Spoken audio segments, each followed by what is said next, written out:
अस्सलाम वालेकुम students, welcome back. तो आज एक और टॉपिक के साथ आपकी खिदमत में हाजिर हैं। आज हम फर्स्ट ईयर बायोलॉजी का 8वां चैप्टर स्टार्ट करेंगे। तो इसका टाइटल है किंगडम फंजाई। तो इस पूरे चैप्टर के अंदर हम किस चीज़ को देखेंगे? सिर्फ और सिर्फ फंजाई की बात करेंगे। तो आज के लेक्चर के अंदर हम फंजाई की जनरल कैरेक्टरिस्टिक्स देखेंगे। उसके बाद हम ये देखेंगे कि फंजाई का टैक्सोनॉमिक स्टेटस क्या है, मतलब कि फंजाई को किस किंगडम के अंदर रखा जाता है। तो उस किंगडम का नाम है किंगडम फंजाई। तो इसको हमने वन बाय वन करके देखना है, एक एक पॉइंट आपने समझना होगा। तो सबसे पहले पॉइंट की अगर बात की जाए कि जो स्पीशीज़ हैं जिनको हम जानते हैं उनकी तादाद 1 लाख है। उसके बाद आप माइंड में रखेंगे फंजाई जो हैं वो पैथोजेंस की शक्ल में पाए जाते हैं, डिलीशियस भी होते हैं, कमर्शियली इम्पॉर्टेंट भी होते हैं, मुआशी तौर पर ये हमें फ़ायदा देते हैं। अब अगर देखा जाए पैथोजेंस जैसे कि रस्ट और स्मट, गंदम के अंदर जो बीमारी होती है उसको हम कहते हैं लूज स्मार्ट ऑफ वीट, ये जो है किसी की वजह से होती है, फंजाई की मदद से होती है।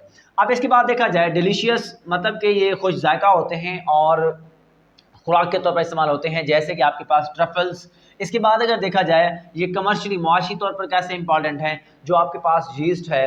यीस्ट जो है ये एक यूनिसेलुलर फंगस है, ये फंजाई है जो फर्मेंटेशन में इस्तेमाल होता है। जो फर्मेंटेशन में इस्तेमाल होगा उसके बाद बेकरीज के अंदर इस्तेमाल होता है, मशरूब साजी में इस्तेमाल होता है। इसी वजह से यहाँ से जो है क्या होता है, इसको हम कहते हैं कि ये कमर्शियली इम्पॉर्टेंट है, मुआशी तौर पर काफ़ी जो है अहम होता है।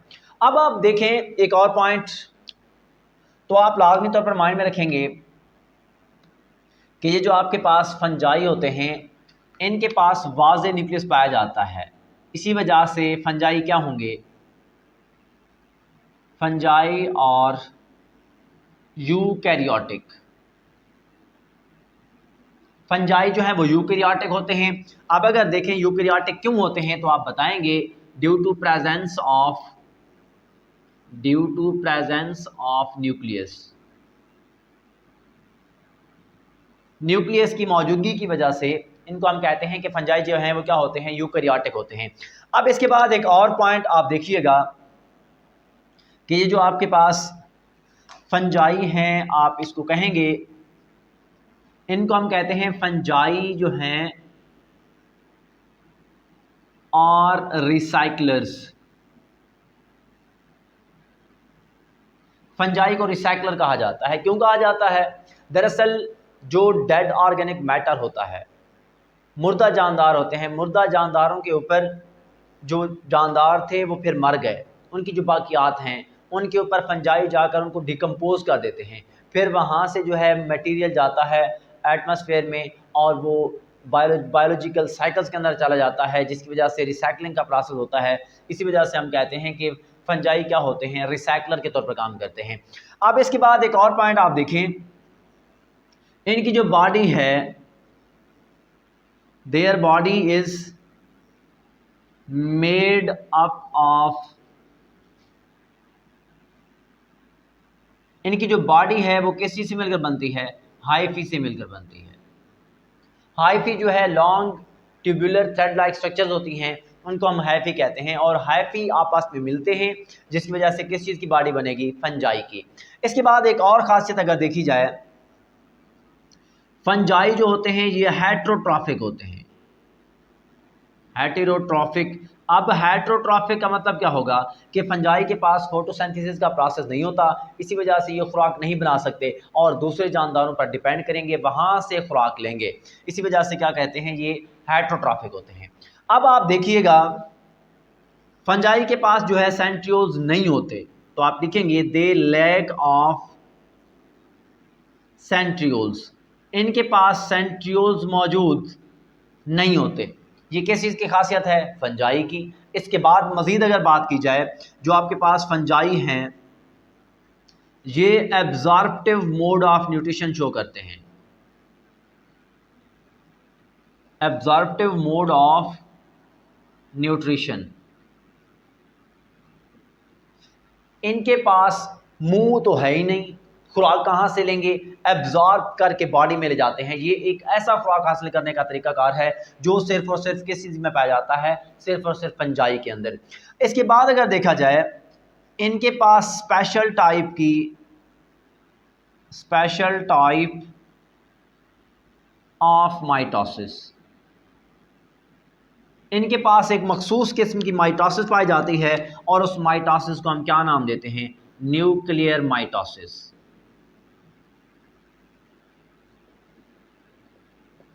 इनके पास जो है न्यूक्लियर माइटोसिस पाई जाती है और न्यूक्लियर माइटोसिस ऐसी माइटोसिस है जिसमें जो न्यूक्लियस की मेम्ब्रेन होती है, जिसको हम न्यूक्लियर मेम्ब्रेन कहते हैं, वो ब्रेक नहीं होती, डिसअपियर नहीं होती। उसके अंदर, न्यूक्लियस के अंदर जो है वो स्पिंडल बन जाते हैं, फिर क्रोमोसोम्स अलहदा हो जाते हैं। उसके बाद जो सेल वॉल है, सॉरी न्यूक्लियर इन्वेलप है, वो दरमियान से दब जाती है और दो सेल बन जाते हैं, मतलब दो न्यूक्लियस बन जाते हैं सेल के अंदर। इस तरह इस तरह की माइटोसिस को हम क्या नाम देंगे? न्यूक्लियर माइटोसिस का नाम देंगे। अब इसके बाद अगर देखा जाए, ये जो फंजाई हैं, इनका जो टैक्सोनोमिक स्टेटस है, लॉन्ग क्वेश्चन बनता है बोर्ड में, तो लॉन्ग क्वेश्चन जो है वो कैसे आता है, इस चीज़ को आपने 1 बाय 1 करके देखना है। इंतहाई इंपॉर्टेंट पॉइंट। तो आप लिखेंगे टैक्सोनोमिक स्टेटस ऑफ फंजाई, कि फंजाई जो होते हैं उनका टैक्सोनोमिक स्टेटस क्या है। और जो जिस तरह लॉन्ग में आता है, जो स्टेटमेंट आती है लॉन्ग में, वो ऐसे आती है कि write down taxonomic status of fungi. अब आप इसको समझिएगा ज़रा। टैक्सोनोमिक, टैक्सोनोमी में से निकला है। टैक्सोनोमी में हम ग्रुप्स बंदी करते हैं, ग्रुप्स और सब ग्रुप बनाते हैं। स्टेटस किस चीज़ का? फंजाई का। मतलब जितने भी जानदार थे पुराने दौर में, उनको हम दो ग्रुप्स के अंदर तकसीम करते थे, प्लांट्स और एनिमल्स। तो जो फंजाई थे उनको कहाँ पे रखा जाता था? प्लांट्स किंगडम में या किंगडम प्लांटी के अंदर। उसके बाद जो है इनके अंदर कुछ स्पेसिफिक करैक्टरिस्टिक्स थी, खसूसियात थी। उन खसूसियात की वजह से इनको ना तो हम प्लांट्स के अंदर रख सकते थे और ना एनिमल्स के अंदर रख सकते थे।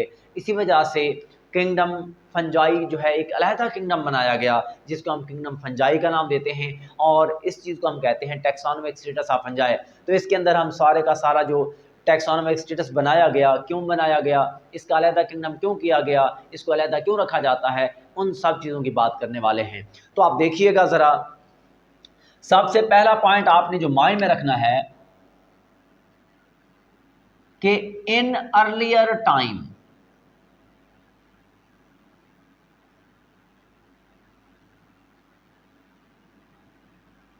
पुराने वक्तों में फंजाई जो थे were placed in kingdom plants. जितने भी फंजाई थे उनको सबसे पहले प्लांट किंगडम के अंदर रखा गया था। उसके बाद क्या हुआ, उसको वहां से अलहदा किया गया और इसका अलहदा किंगडम बनाया गया।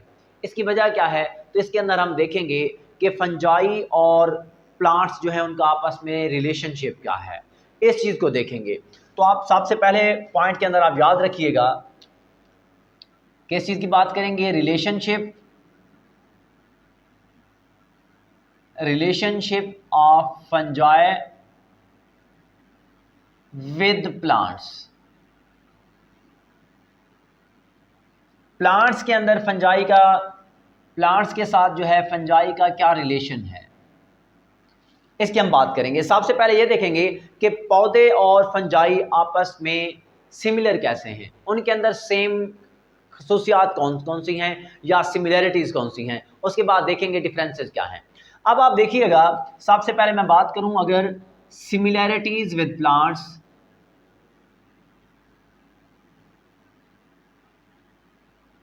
सिमिलैरिटीज़ विद प्लांट्स के जो आपके पास फंजाई हैं उनकी कौन सी खसूसियात ऐसी हैं जो फंजाई और प्लांट्स की खसूसियात आपस में कौन कौन सी मिलती हैं। तो आपको पता है फंजाई जो हैं वो नॉन मोटाइल होते हैं, एक जगह से दूसरी जगह नहीं जा सकते।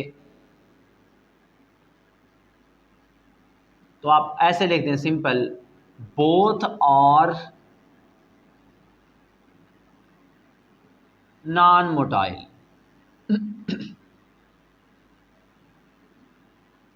फंजाई और प्लांट दोनों हरकत नहीं कर सकते, एक जगह से दूसरी जगह नहीं जा सकते, तो ये नॉन मोटाइल हैं, दोनों के आपस में खसूसियात मिलती हैं, तो सिमिलैरिटी है।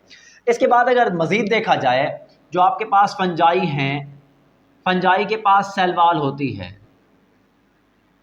या इसको आप मज़ीद सिंपल कर दें, both have cell wall. Fungi के पास भी सेल वॉल होती है, प्लांट्स के पास भी सेल वॉल होती है, तो ये सिमिलैरिटी है। इसी के साथ साथ अगर मज़ीद देखा जाए, both lack of centrioles, fungi और प्लांट्स दोनों के पास सेंट्रियोल्स मौजूद नहीं होता। तो ये तीन खसूसियात ऐसी हैं जो पौधे और फंजाई के अंदर सिमिलर हैं, ये सिमिलैरिटीज़ कहलाती हैं। अब अगर हम बात करें, किस चीज़ की बात करेंगे, ये तो सिमिलैरिटीज़ बताई हैं, अब हम ये देखेंगे कि डिफरेंसेस क्या हैं। डिफरेंसेस विद प्लांट्स, इसमें यह देखा जाएगा कि जो आपके पास फंजाई हैं वो पौधों से डिफरेंट कैसे हैं। तो आपको पता है फंजाई जो हैं वो क्या होते हैं, फंजाई हेट्रोट्रॉफिक, ये अपनी खुराक को तैयार नहीं कर सकते, फंजाई अपनी खुराक को तैयार नहीं कर सकते, हेट्रोट्रॉफिक हैं। लेकिन लेकिन लेकिन जो प्लांट्स होते हैं ये क्या होते हैं, ऑटोट्रॉफिक होते हैं। प्लांट अपनी खुराक को तैयार कर सकते हैं, ये डिफरेंस हो गया। अब आपको पता है जो फंजाई है उनकी सेल वॉल के अंदर जो है काइटिन पाया जाता है, और जो प्लांट्स हैं उनकी सेल वॉल के अंदर क्या पाया जाता है, सेलुलोज पाया जाता है। ये बेसिक डिफरेंस है। तो आप देखिएगा जो फंजाई हैं उनकी सेल वॉल के अंदर जो चीज़ पाई जाती है उसको हम क्या नाम देते हैं, काइटिन। लेकिन जो आपके पास प्लांट्स होते हैं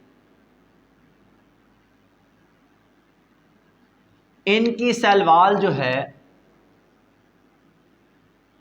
इसके अंदर बहुत बड़ी मिकदार में जो चीज़ पाई जाती है उसका नाम है सेलुलोज।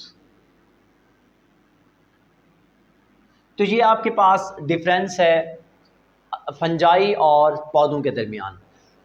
हमने रिलेशनशिप देखा फंजाई का प्लांट्स के साथ, पहले दोनों की सिमिलैरिटीज़ देखी, उसके बाद दोनों के अंदर डिफरेंसेस देखे। अब हम बात करेंगे कि रिलेशनशिप जो है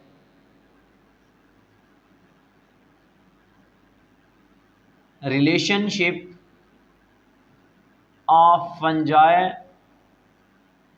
विद प्लांट्स। इन पॉइंट्स को आपने गौर से समझना है। सॉरी, यहाँ पे आप बताएंगे कि फंजाई की खसूसियात जो एनिमल्स के साथ मिलती हैं या नहीं मिलती, रिलेशनशिप कैसा है फंजाई और जानवरों का, फंजाई और एनिमल्स का, उनकी हम बात करेंगे। दोनों के अंदर सिमिलैरिटीज़ भी बताएंगे, दोनों के अंदर डिफरेंसेस बताएंगे। बिल्कुल आसान और सिंपल सा टॉपिक है। तो आप देखिएगा ज़रा कि जो आपके पास फंजाई होते हैं वो सिमिलर कैसे हैं, तो आप बताएंगे सिमिलैरिटीज़ विद एनिमल्स। इसी तरह यहाँ पे आप बताएंगे सिमिलैरिटीज़ विद प्लांट्स। सॉरी, यहाँ पे पहले सिमिलैरिटीज़ बताई, यहाँ पे डिसिमिलैरिटीज़ भी बता सकते हैं, और इसको हम डिफरेंसेस भी कहते हैं। अब आप ये देखिएगा ज़रा कि जानवरों की और फंजाई की जो सेम खसूसियात हैं वो कौन सी हैं, ये देखेंगे। उसके बाद हम देखेंगे फंजाई और एनिमल्स के अंदर डिसिमिलैरिटीज़ या डिफरेंसेस कौन से हैं, एक दूसरे से मुख्तलिफ कैसे हैं, वो देखेंगे। तो सबसे पहले आप बात करोगे किस चीज़ की, दोनों के अंदर सिमिलर कैरेक्टर कौन से हैं। तो आपको पता होगा फंजाई जो होते हैं ये हेट्रोट्रॉफिक होते हैं, फंजाई अपनी खुराक तैयार नहीं कर सकते। बिल्कुल इसी तरह जो एनिमल्स हैं ये भी क्या होते हैं, हेट्रोट्रॉफिक, ये भी अपनी खुराक तैयार नहीं कर सकते। तो जानवर या एनिमल्स और फंजाई की खसूसियात सेम हो गई, ये सिमिलैरिटी है। उसके बाद आपको पता है कि जो फंजाई है, फंजाई की जो सेल वाल होती है उसके पास क्या पाया जाता है, काइटिन। फंजाई की सेल वाल के अंदर काइटिन पाया जाता है। सेम इसी तरह का काइटिन जो है वो एनिमल्स में जो एक्सोस्केलेटन होता है, एनिमल का, जानवरों का जो एक्सोस्केलेटन है उसके अंदर भी क्या पाया जाता है, काइटिन। अब आप देख सकते हैं ये सारी की सारी खसूसियात जो हैं वो एनिमल्स और फंजाई के आपस में मिलती हैं, ये सिमिलैरिटीज़ हैं। अब आप ये देखेंगे डिसिमिलैरिटीज़, इख्तलाफात क्या हैं, कौन सी खसूसियात ऐसी हैं जो फंजाई और एनिमल्स की डिफरेंट हैं। तो इनको अगर आप देखा जाए, आपने देखना है कि जो प्लांट्स होते हैं, सॉरी जो एनिमल हैं, animal do not have cell wall. जो एनिमल सेल है, जो जानवर का सेल है उसके पास सेल वॉल नहीं होती। लेकिन आप माइंड में रखोगे जो फंजाई हैं इसके पास सेल वॉल मौजूद होती है। दोनों के अंदर डिसिमिलैरिटी हो गई, एक के पास सेल वॉल है दूसरे के पास सेल वॉल नहीं है। उसके बाद आप माइंड में रखेंगे फंजाई जो होते हैं वो नॉन मोटाइल होते हैं, ये एक जगह से दूसरी जगह नहीं जा सकते। लेकिन जो एनिमल्स हैं वो मोटाइल होते हैं, ये एक जगह से दूसरी जगह जा सकते हैं। ये भी क्या हुआ, इख्तलाफ हुआ, डिसिमिलैरिटी हुई। उसके बाद आप देखें कि जो फंजाई हैं इसके पास सेंट्रियोल्स मौजूद नहीं होते, लेकिन जो एनिमल्स हैं इनके पास सेंट्रियोल्स पाए जाते हैं। ये डिफरेंस है। उसके बाद आप माइंड में रखेंगे कि जो एनिमल्स होते हैं उनके पास इंजेस्टिव मोड ऑफ न्यूट्रिशन होता है।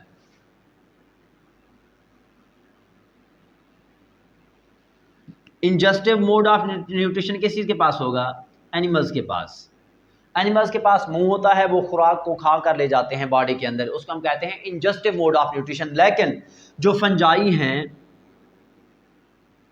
इनके पास क्या होता है, एब्जॉर्प्टिव मोड ऑफ न्यूट्रिशन, ये एब्जॉर्ब करके ले जाते हैं बॉडी के अंदर। ये जो है आपके पास डिफरेंस हैं किस चीज़ के अंदर, फंजाई और एनिमल्स के दरमियान। अब आप ये देखें, अब हम ये देखेंगे कि जो फंजाई है उसके पास कुछ स्पेशल कैरेक्टरिस्टिक्स पाई जाती हैं, कुछ मखसूस खसूसियात पाई जाती हैं, तो उसको हम कहते हैं स्पेशल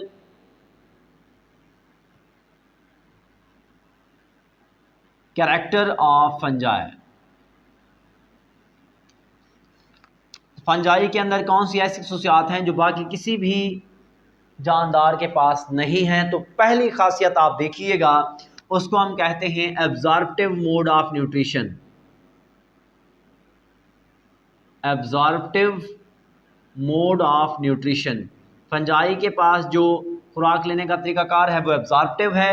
इसी तरह हमने पीछे पढ़ा था इसके पास स्पेशल किस्म की जो है माइटोसिस पाई जाती है, उसको हम क्या नाम देते हैं, न्यूक्लियर माइटोसिस का। अब न्यूक्लियर माइटोसिस क्या है देखिएगा ज़रा। फॉर एग्जांपल, मिसाल के तौर पर, फॉर एग्जांपल आपके पास ये एक सेल है, इस सेल के अंदर डेफिनेटली आपको पता होना चाहिए कि सेल के अंदर क्या होगा, न्यूक्लियस होगा। इसको हम कहते हैं न्यूक्लियर इन्वेलप।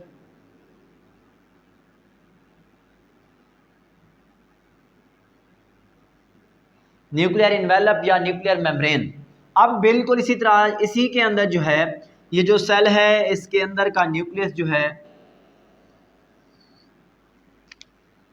इसके अंदर की जो मेम्ब्रेन थी उसको हम क्या नाम देते थे, न्यूक्लियर इन्वेलप। ये न्यूक्लियर इन्वेलप है, ये ख़त्म नहीं होगी।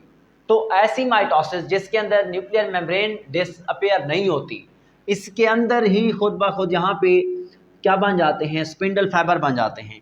जैसे इसको थोड़ा सा मैं कलर चेंज कर दूं, इसको हम कहते हैं माइटोटिक स्पिंडल। ये जो स्पिंडल हैं जिनको हम माइटोटिक स्पिंडल कहते हैं, इसके ऊपर क्या जुड़े होते हैं, क्रोमोसोम जुड़े होते हैं।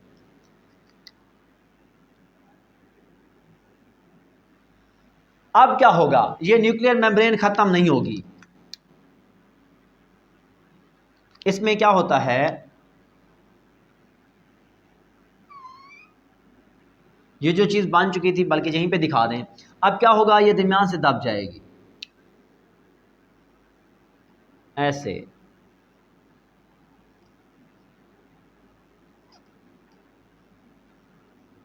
दरमियान से दब जाती है। जब ये दरमियान से दबती है तो यहाँ से ये क्रोमोसोम इस साइड पे आ जाते हैं, ये क्रोमोसोम इस साइड पे आ जाते हैं। ये दरमियान से कट जाता है तो आधे क्रोमोसोम यहाँ पे, आधे क्रोमोसोम यहाँ पे, और यहाँ पे जो इसके बाद जो चीज़ बनेगी, तो आप देखिएगा ज़रा, इसके अंदर 2 न्यूक्लियस बन जाते हैं। उसके बाद जो है सेल दरमियान से तकसीम होगा, 2 बन जाएंगे।